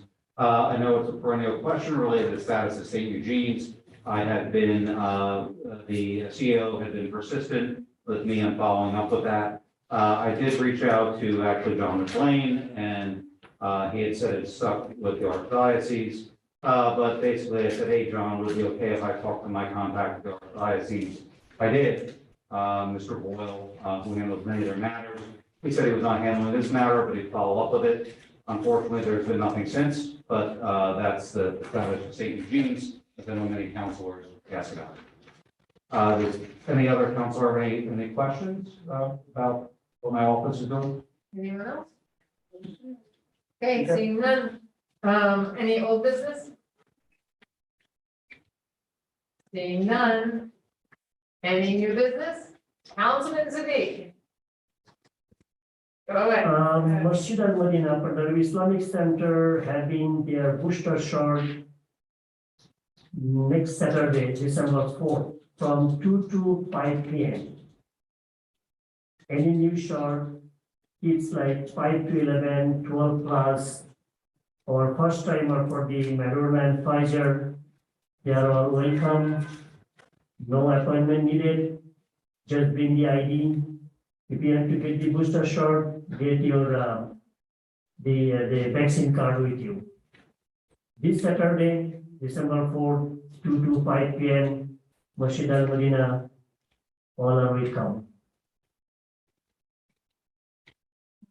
Great, thank you very much. Yep. Real quick, December 18th, I know that's a little ways off, the Zaggy Foundation is gonna be giving out blankets and socks at 69th Street, 3 to 5. December 18th, the Zaggy Foundation is gonna be giving out socks and blankets to the homeless, 3 to 5.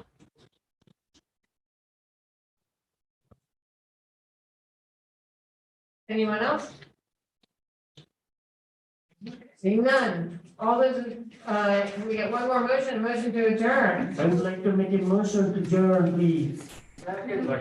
So Bill, Zeke, all those in favor, please signify by saying aye. Aye. Opposed, say your name. And look, it's 9:10. Yeah, I'll look at it.